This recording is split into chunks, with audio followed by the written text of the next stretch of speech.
Il y a longtemps que l'on parle du côté obscur et effrayant de l'industrie cinématographique d'Hollywood. Et de nombreuses théories du complot circulent sur Internet, avec des rumeurs selon lesquelles des célébrités telles que des acteurs, des producteurs, des chanteurs et des réalisateurs font partie de sociétés secrètes qui commettent des actes terribles dans le but de rechercher la célébrité, le succès, le pouvoir et la jeunesse éternelle tant convoitée. Certaines personnes pensent que ces théories ne sont que des inventions visant à diffamer les célébrités et à nuire à leur travail. D'autres croient vraiment que beaucoup de ces célébrités sont liées à une forme d'entité maléfique ou à une force spirituelle cachée. Mais que se passe-t-il lorsque ces allégations proviennent des coulisses même d'Hollywood, avec des personnes de l'intérieur partageant leurs expériences troublantes impliquant des collègues célèbres? Ces expériences vont de la complicité dans le trafic et l'exploitation sexuelle de mineurs, aux abus psychologiques et même à l'implication dans des sectes sataniques. Et dans la vidéo d'aujourd'hui, je vais vous montrer un témoignage très marquant de l'acteur et réalisateur Mel Gibson, qui, en plus d'avoir joué dans de nombreux films à succès par le passé, s'est fait connaître dans le monde entier en réalisant le film La Passion du Christ, qui reste, à ce jour, le film qui a le mieux réussi à dépeindre le sacrifice et la mort de Jésus-Christ. Mel Gibson raconte qu'un jour, il a eu une rencontre personnelle avec l'Antéchrist lui-même et que, à partir de là, sa carrière a été ruinée. Est-ce que cet acteur a vraiment été face à face avec celui qui, selon la Bible, prendra le pouvoir sur la terre et dominera l'humanité pendant la grande tribulation?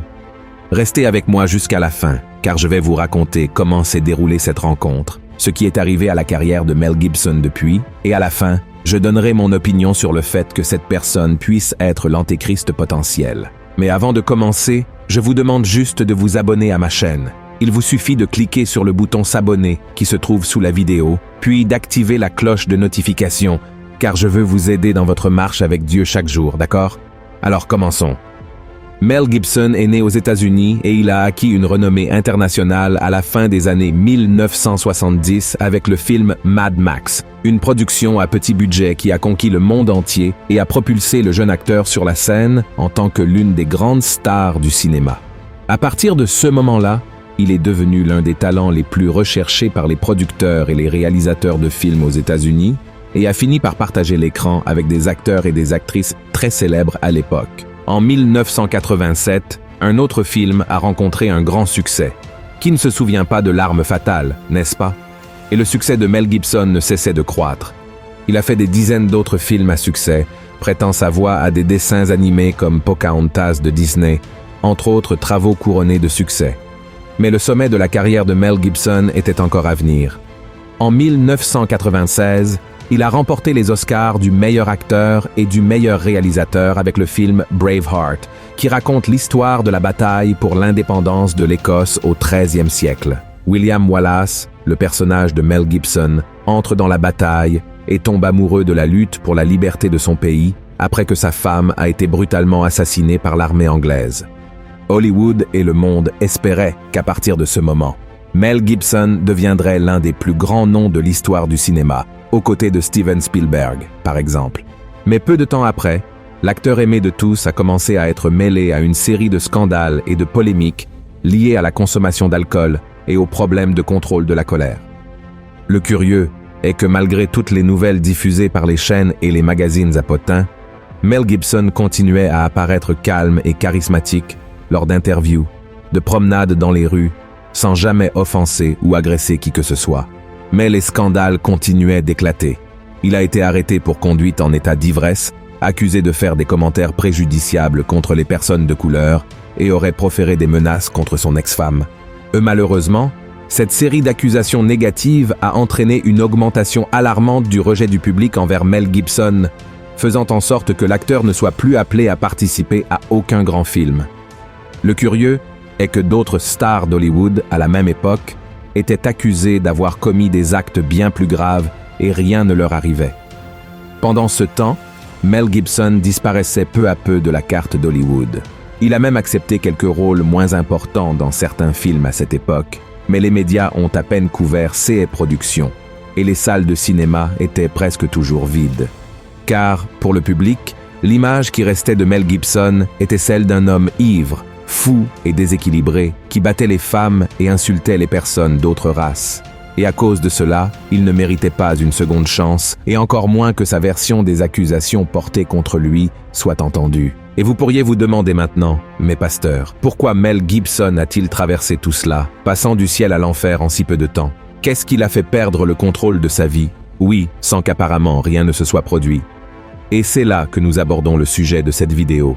En 1998, il a accordé une interview à une chaîne de télévision américaine qui a déclenché la fureur de la presse et de l'industrie cinématographique contre l'acteur. Le thème de l'interview était la vie quotidienne des stars d'Hollywood, leurs contacts, leurs amitiés, les personnes avec qui elles fréquentaient et sortaient dîner. Et lors de cette occasion, Mel Gibson a raconté une expérience étrange qu'il avait vécue lors d'une réunion avec l'acteur Christopher Walken, connu pour des films tels que Sleepy Hollow, Click et Arrête-moi si tu peux. Cette rencontre entre les deux acteurs a eu lieu dans un hôtel à New York et, selon Mel Gibson, elle était tellement effrayante qu'il a vraiment eu l'impression de se retrouver face à un démon. Voyons le moment où il commence à parler de cette rencontre. Je veux dire, c'est un endroit bizarre. Et il ne faut pas longtemps pour s'en rendre compte. Et vous l'avez sûrement déjà ressenti si vous avez été ici assez longtemps. Peu importe à quel point vous êtes fort en arrivant. Tout frais de la ferme, avec vos convictions et une certaine ligne d'attaque. Peu importe à quel point vous êtes fort, vous serez affecté par cet endroit. Son opinion sur les femmes dans les films, du début à la fin, est brève. Il dit, les femmes dans les films, nues ou mortes, les deux sont mieux. Et c'est comme, waouh! Il est venu me voir une fois sur une terrasse à New York, j'ai dit « Hey, pouvons-nous parler ?» Il a dit « Bien sûr ». Il est venu en flottant sur le côté, parmi une foule de gens. Il portait des vêtements noirs. C'était comme dans ces vieux films de vampires où il ne marche pas, il flotte. Et il était danseur, vous savez. Donc, il se déplaçait avec tant d'élégance. Et il bougeait sur le côté. Et s'asseyait sur une chaise à côté de moi. Et ça m'a un peu effrayé. Et il est très intelligent. Nous avons commencé à parler. Et je n'ai même pas beaucoup parlé du scénario. Rien. J'ai juste commencé à lui parler du Moyen-Âge et il a commencé à parler de torture. Et nous avons changé de sujet pour parler de torture, parce qu'il avait lu un livre sur les tortures. J'essayais de me rappeler quelques-unes des choses les plus horribles que j'avais lues dans ce livre. Et il était du genre « Oh !» Et il essayait de surpasser les tortures. Et mon assistant était là et est parti parce qu'il ne pouvait plus supporter. L'air était devenu froid. Et puis il est parti et je voulais aussi partir parce que je savais que je ne voulais pas travailler avec lui. Et les choses devenaient effrayantes. Et puis je me suis retourné et nous étions au sommet de l'hôtel Peninsula. Je me suis retourné pour éviter son regard à un moment donné. Et je regardais le bâtiment et j'ai vu un numéro 6 en haut où il y avait un énorme 6 triple illuminé en rouge. Et j'ai regardé d'un côté et j'ai vu un numéro 6. Et il regardait de l'autre côté en rouge. Et je regardais d'un côté à l'autre et il a commencé à sourire. Et j'ai pensé, oh non, Chris Walker est l'antéchrist. Quand je suis arrivé ici, j'avais dans la vingtaine. C'était la première fois que je venais vraiment ici. Et vous savez, j'avais beaucoup de paranoïa par rapport à cet endroit, sur ce qui diable se passait. Et je ne pouvais pas comprendre. Et personne ne se souciait vraiment de m'expliquer. Et j'ai formé beaucoup d'opinions sur cet endroit et sur ces gens. Ça ne pouvait vraiment pas être comme ça. Parce que tout l'endroit ne peut pas être comme, vous savez, un village de l'étrange. C'est comme quand il y a une personne étrange qui rôde et tout le monde au bar se tait et regarde et vous disent « Ne va pas à la maison en haut de la colline ». Et puis, vous y allez et vous pensez « Non, je me trompe ». C'était juste une pensée folle. Je suis paranoïaque.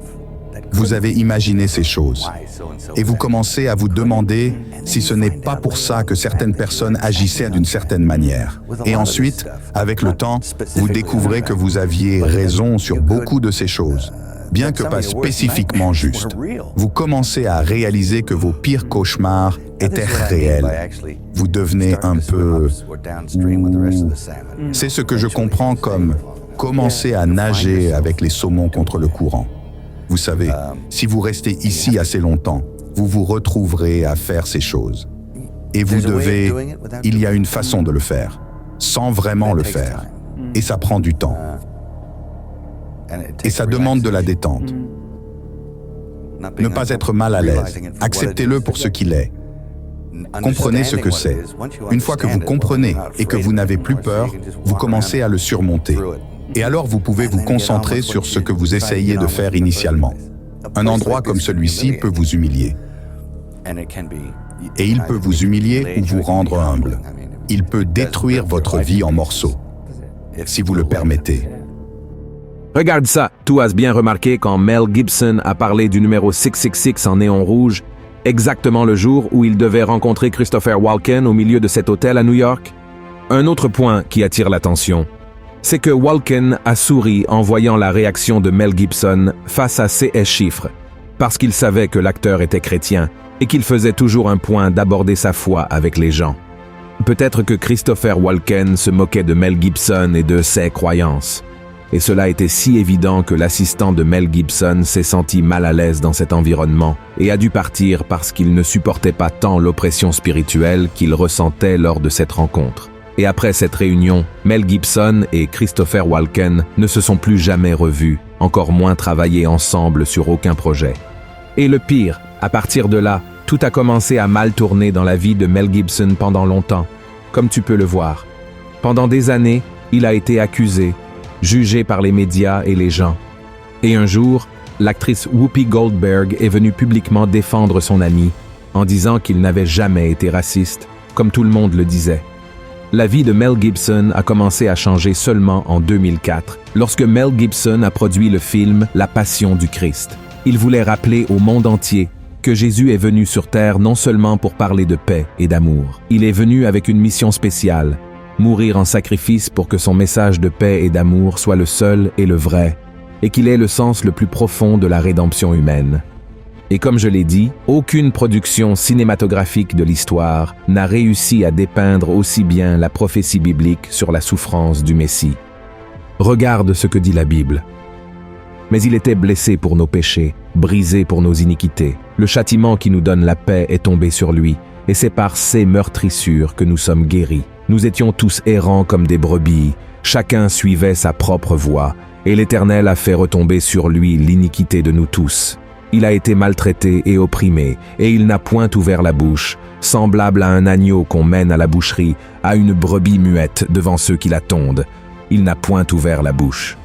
Et le film a été un véritable succès, rapportant plus de 600 millions de dollars au box-office, remplissant les salles de cinéma aux États-Unis et dans de nombreux pays du monde, et surtout, ramenant des milliers de vies à Jésus et en sauvant beaucoup qui étaient égarés du chemin du Seigneur.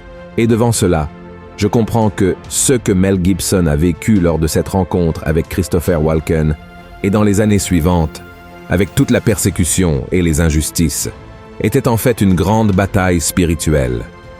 Satan pouvait ne pas savoir que Dieu avait déjà prévu d'utiliser Mel Gibson pour faire un film sur le sacrifice de Jésus, car il n'a pas le pouvoir de prédire l'avenir, mais il savait que cet homme craignait Dieu et il voulait beaucoup être utilisé par lui de manière puissante.